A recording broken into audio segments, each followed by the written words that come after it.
ये है news network.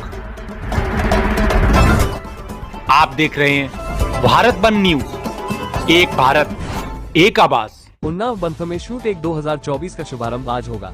क्रेता विक्रेता सम्मेलन होगा। उत्कृष्ट कार्य के लिए सम्मानित भी किया जाएगा। कंपोनेंट की दौड़ में भारत शीघ्र ही चीन को पछाड़ देगा। संवाददाता Haroon Jafri, Bharat one news channel, Kanpur. Indian footwear component manufacturers संगठन IFCOMA के तत्वाधान में लखनऊ कानपुर हाईवे स्थित बंथ के पास शूट एक 2024 का आयोजन 16 और 17 अक्टूबर को किया जा रहा है। इसके लिए तैयारी पूरी कर ली गई है। विगत कई वर्षों से इस प्रकार का कार्यक्रम किया जाता है। इसमें शूट से संबंधित स्टॉल लगाए जाएंगे। इसमें भारी संख्या में बाहर से लोग भी भाग लेंगे। इस संबंध में पत्रकार वार्ता करते हुए मुख्तार अल अमीन, संजय गुप्ता, जावेद इकबाल ने पत्रकार वार्ता में कहा कि इस मेले में उत्तर प्रदेश के अलावा मध्य प्रदेश, दिल्ली, गुरुग्राम, कोलकाता आदि शहरों से भी लोग भाग लेंगे। उन्होंने कहा कि विकास के दौर में भारत आगे निकल रहा है।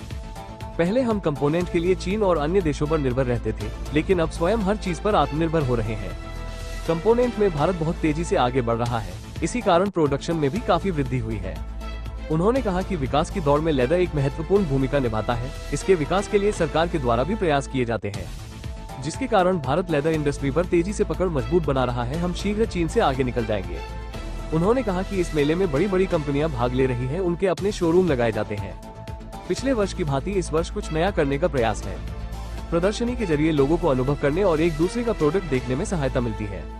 उन्होंने कहा कि क्रेता विक्रेता सम्मेलन में सभी को आमंत्रित किया गया है। बंथ को लेदर इंडस्ट्रीज का हब बनाया जा रहा है। 15 से 20 वर्षों में लेदर इंडस्ट्रीज में बड़ी क्रांति आई है। मेले का शुभारंभ सुबह 10 बजे किया जाएगा। उसके बाद उत्कृष्ट कार्य करने वालों को सम्मानित भी किया जाएगा, ताकि उनका हौसला बढ़ सके। उन्होंने कहा कि पूरे देश में क्रेता विक्रेता सम्मेलन किए जाते हैं, ताकि आपस में तालमेल बना रहे और एक दूसरे के प्रोडक्ट लोगों के सामने हो। उन्होंने बताया कि पिछले 2 वर्ष में जूते की मांग में वृद्धि हुई है। विकास दर भी बढ़ी है। लोगों का उत्साह भी बढ़ा है। काम करने का विश्वास पैदा हुआ है। कोरोना काल में हम पीछे गए थे, अब उसकी भी भरपाई हो रही है। उन्होंने कहा कि ग्लोबल मार्केट में चीन की पकड़ बहुत कमजोर हो रही है, जिसका भारत को बहुत फायदा मिल रहा है। लेदर इंडस्ट्रीज सबसे ज्यादा फायदा उठाने का प्रयास कर रही है। संस्था का एक प्रतिनिधिमंडल ताइवान भी गया था। वहां पर लोगों से चर्चा की। इसके पूर्व भारत के सुप्रसिद्ध एवं उद्योग जगत के रतन टाटा को भी भावभीनी श्रद्धांजलि अर्पित की गई। उनकी सेवाओं को भी याद किया गया। वक्ताओं ने कहा कि रतन टाटा का लेदर इंडस्ट्री में भी बहुत ज्यादा योगदान रहा है। उन्होंने लेदर इंडस्ट्रीज को बढ़ाने में सबका बहुत सहयोग किया है। वो आज हमारे बीच नहीं है, लेकिन उनका सहयोग आज भी हमको रहेगा। हम इसकी आशा भी करते हैं।